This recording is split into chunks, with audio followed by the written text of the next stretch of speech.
spiritual revolution. I mean, you guys are all young and talented. I mean, I just look at you.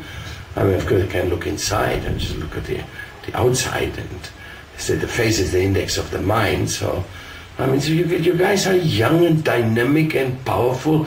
And my goodness, you only have 4 million people here. I mean, you got to do something big with them. They, each and every one of them should get prasadam every day. Well, at least once in a while, no?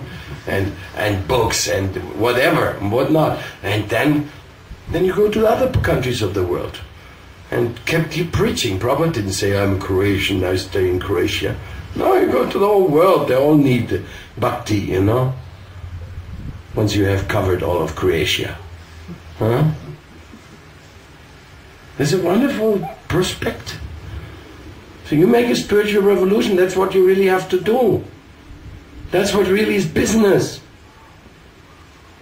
Don't let people just rot in their modernized, industrialized, globalized stupidity. Don't let them rot away. Give them the mercy of Vaishnava. Vaishnava life, Vaishnava tika, Vaishnava vision, and Vaishnava association. So you can do that. You write in the newspapers, you speak on the radio, you go to the television, you print the pamphlet, you make a magazine, you make a harinam, you cook a feast, and you do anything and everything you can figure out you do. I mean, you guys are great. I mean, great managers, supposedly, no? Why not? And don't get attached to the result. You just do it what you can, whatever comes from it, we don't know. In Vienna, we had to wait so long for this land. It was like almost write a book about all the things happened in between, you know? Now they got it, they got the land for Radha Govinda. And still they got the temple. And I hope they don't stop the temple and still have the land and do something great, who knows? Otherwise I have to take over the temple. I was thinking about it. The old one, yeah. Yeah, the old one, if you want to give it up, shouldn't. Yes, but maybe you can sell this house for some other purpose. Well, we will see. Yeah. We will see what will come. We have Prabhupada's Waldhütte in Kapfenberg to take care of right now. Anyhow, it's like this. There's always challenges. Spiritual life is one challenge after the other, and welcome them. Welcome the challenges, welcome everything. Don't be morose.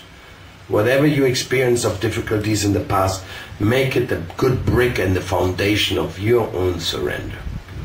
That's what they are. So, go ahead if you have any questions. If you don't have any questions, you are telling me, get out of here on your journey, because I have to go all the way to Nandapalva, so it's a long journey.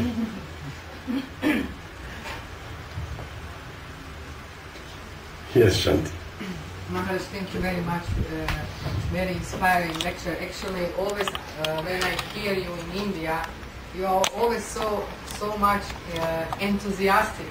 So I very much appreciate that. So I want to ask you, can you tell us, because you are so long in this process, what is the most important thing that we can catch this process? Because sometimes we have very difficulties.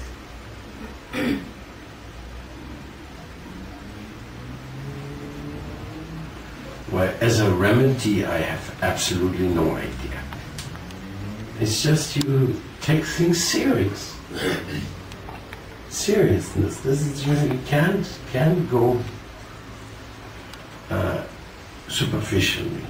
You have to be serious in your relationships, serious in your commitments, serious in your friendships, serious in your education. And you have to simultaneously try to grasp the essence, because the essence is more important than the form. Even though that's pretty hard to manage sometimes, but it's true. The essence is more important than the form, and specifically as time goes by, the forms even change.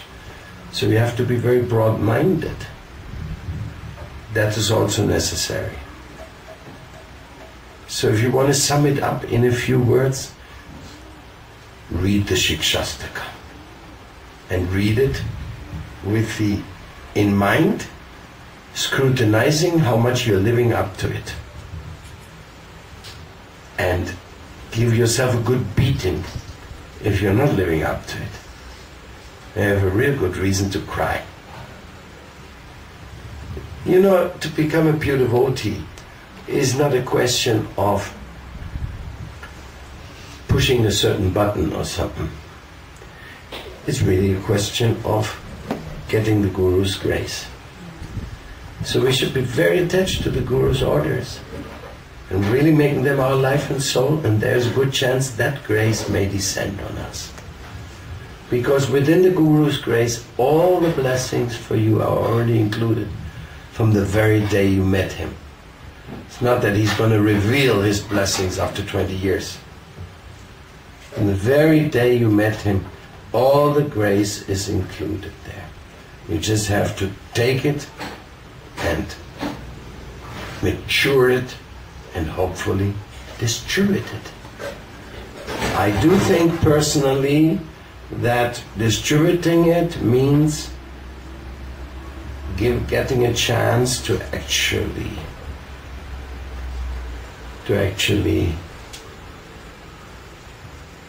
become entitled for further installments of grace. If there's no concern for distribution of that what Gurudev has brought me, then maybe too egotistic that life, and then maybe there's not much happening afterwards.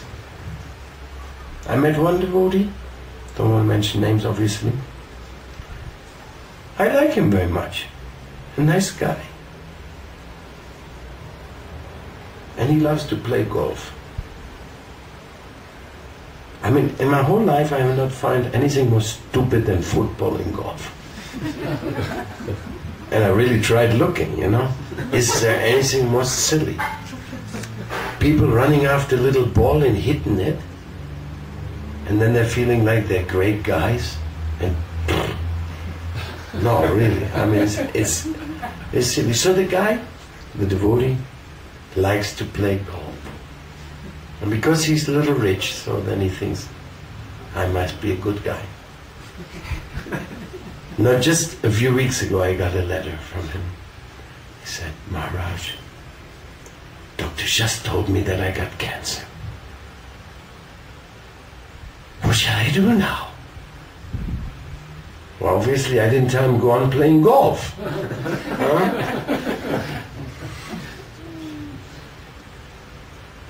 So, think about it like that. What is it what we got to do now, before we are hit with such a news? We have to think about all those people with cancer, with AIDS, with no devotion, with no information about Prabhupada, with no hope, with nothing. We have to think about them and share with them what we got. Then we believe it, and then we can appreciate it. Otherwise, if we don't care for them, if we play golf or watch TV, then what kind of a bhakti yoga are we practicing? What kind of an appreciation we are hoping to get? I realize this is intense and not everybody can exactly assimilate that. So they're usually filtered through a very thick filter of not letting anything too harsh reach them. So they think, yes, he's some sannyasi, he's a bit fanatic, you know. When I'm old, I may be thinking like that, no?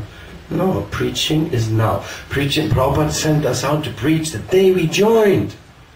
People say, like one time I went to India and I got very upset because one of my disciples went to a class of some so-called highly advanced devotee. And that devotee, and there was a young boy, and I was just training him up for becoming a good leader like this guy. And he's a kid, and